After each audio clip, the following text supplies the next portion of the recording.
अपने सर की कसम खाकर बोलो, क्या प्रभास अल्लू अर्जुन से बेहतरीन एक्टर है? क्या प्रभास सूर्या से खतरनाक एक्टिंग कर सकता है? क्या प्रभास नानी जैसी एक्टिंग कर सकता है? अच्छा, प्रभास की एक भी ऐसी फिल्म बताओ जिसमें आप लोगों ने प्रभास की एक्टिंग की तारीफ की हो। तो अगर ये मान लेते हैं कि प्रभास उतनी अच्छी एक्टिंग नहीं कर पाते, बट प्रभास के अंदर वो क्या खास चीज है जिसकी वजह से वह इंडिया का सबसे बेस्ट एक्टर बना हुआ है? आखिर प्रभास में वो कौन सी ऐसी बात है जिसके लिए पब्लिक उन्हें प्यार करती है? साथ में ये भी बताएंगे कि अल्लू अर्जुन, सूर्या, नानी जैसे बेहतरीन एक्टर होकर भी प्रभास जैसा स्टारडम नहीं है उनके पास। तो चलिए आपके सामने मैं इन एक्टर्स का सारा राज खोलूंगा।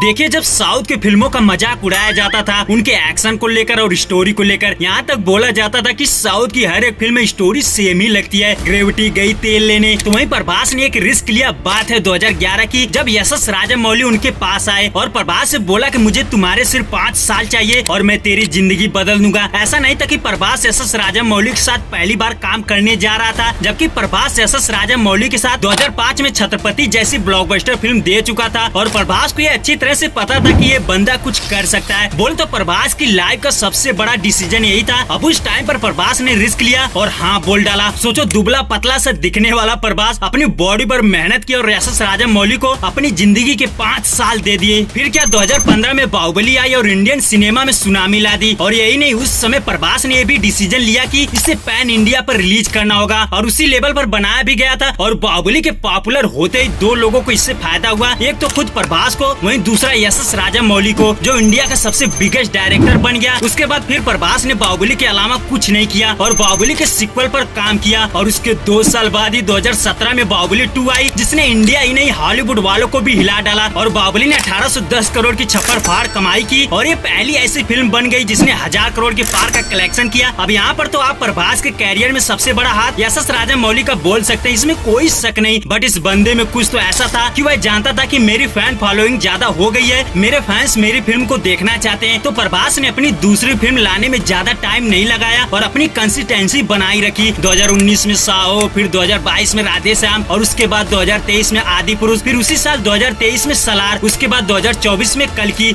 यानी प्रभास बैक टू बैक फिल्में लाते गए, यानी अपने फैंस को भूखा नहीं छोड़ा, उन्हें कुछ न कुछ देता रहा। भले ही साहो, राधे श्याम और आदि पुरुष जैसी फिल्में कुछ कमाल नहीं कर पाई, बट प्रभास फैंस ने उनसे उम्मीद नहीं छोड़ी। उन्हें पता था कि यही बंदा है जो एक बार फिर तूफान लाएगा। फिर क्या, लगातार 3 फ्लॉप फिल्मों के बाद भी प्रभास ने सलार से एक बार फिर सबका दिल जीत लिया। देखिए, सलार 1000 करोड़ फिल्म थी, इसमें कोई शक नहीं था भाई। अगर सलार के साथ एसआरके की डंकी नहीं आती तो, जिसके बावजूद सलार 700 करोड़ में निपट गई। सलार के बाद तुरंत कल्कि आई, जिससे प्रभास ने फिर लोगों का दिल जीत लिया, जो एक अलग ही लेवल की फिल्म थी, जिसे एक्सपेरिमेंटल सिनेमा भी बोल सकते हो। यानी इस बार भी प्रभास ने तगड़ा वाला रिस्क लिया था। कल्कि की ये सच्चाई है कि इसे बहुत लोगों ने पसंद नहीं किया। मैंने खुद अपने गाँव वालों को दिखाया, उन्हें कुछ समझ में नहीं आया। हालांकि कल्कि एक हॉलीवुड लेवल की फिल्म थी। सोचो, इधर प्रभास के फैंस हर साल मजे पर मजे ले रहे थे, अब प्रभास ने अपना स्टारडम कुछ ऐसा सेट कर लिया है कि वह 5 से 6 सालों तक टच से मस नहीं होगा। बोले तो प्रभास का लाइनअप बहुत तगड़ा है भाई। द राजा साहब, सलार 2, कल्कि 2, फौजी, स्पिरिट जैसी मच अवेटेड फिल्में लाइन में लगी हुई है। ये बड़ी अच्छी बात कही आप।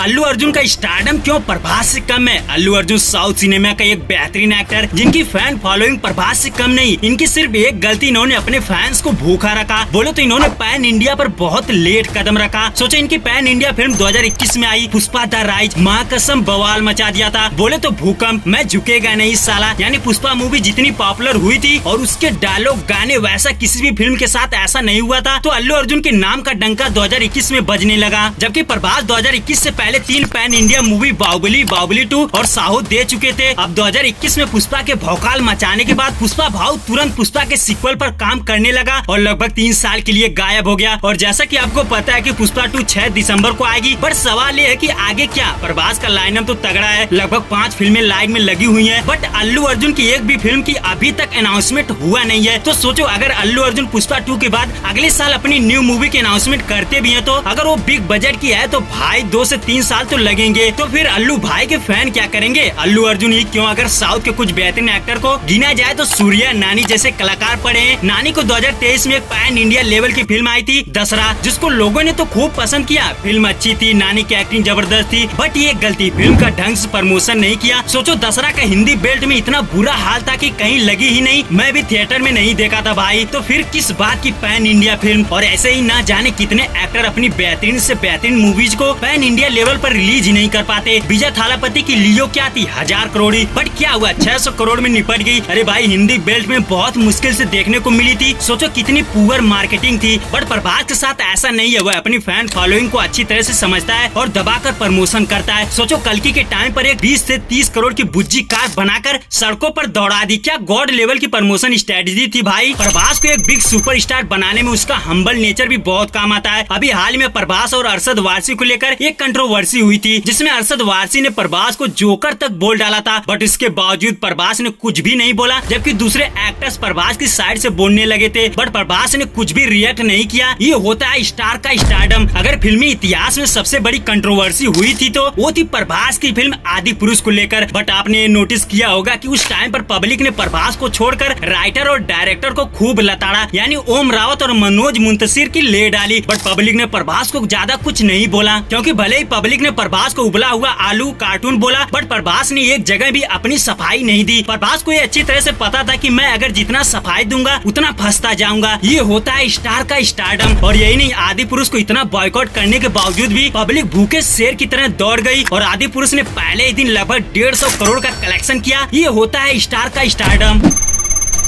अब देखो यहाँ पर गाली मत देना, जो भी है सच कहूंगा, सच के सिवा कुछ नहीं कहूंगा। अब रही प्रभास की एक्टिंग की बात, अगर बाहुबली को छोड़ दिया जाए तो सच सच बताना प्रभास की वो कौन सी फिल्म है जिसमें प्रभास की एक्टिंग की बहुत ज्यादा तारीफ की गई हो? क्या वो साउथ थी, क्या वो राधे श्याम थी, क्या वो आदि पुरुष थी, क्या वो सलार थी, या फिर कल्कि? अगर रियलिटी देखा जाए तो इन फिल्मों में किसी ने भी प्रभास की एक्टिंग की बात नहीं करी थी, भले ही फिल्म कितनी भी बढ़िया हो। कल्कि मूवी में लोगों ने अश्वत्थामा का कैरेक्टर सबसे ज्यादा पसंद किया। तो अगर दूसरी फिल्मों की बात करें तो पुष्पा मूवी में सबसे ज्यादा पुष्पा भाव के स्वैग और एक्टिंग की तारीफ की गई थी। वहीं केजीएफ मूवी में रॉकी भाई के एटीट्यूड और एक्टिंग की तारीफ की गई थी। वहीं नानी की दशहरा में एक्टिंग की तारीफ करी गई थी। तो क्या ये कहना सही होगा कि प्रभास एक्टिंग के मामले में इन सबसे पीछे? अब इसका जवाब आप दो, तब तक ये जान लेते हैं कि आखिर क्यों डायरेक्टर प्रभास को हाई बजट की मूवीज के लिए पकड़ते हैं और वहीं दूसरे एक्टर्स की फिल्मों का बजट प्रभास की फिल्मों जैसा क्यों नहीं होता।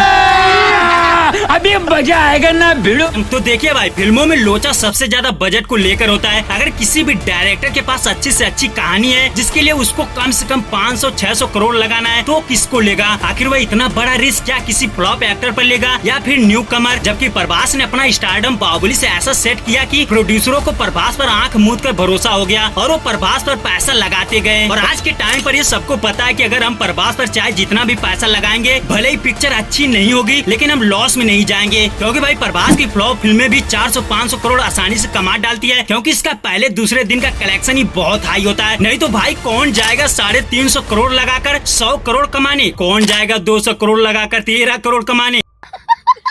तो आपके हिसाब से इंडियन सिनेमा में सबसे बेहतरीन एक्टर कौन है? कमेंट करके जरूर बताएं।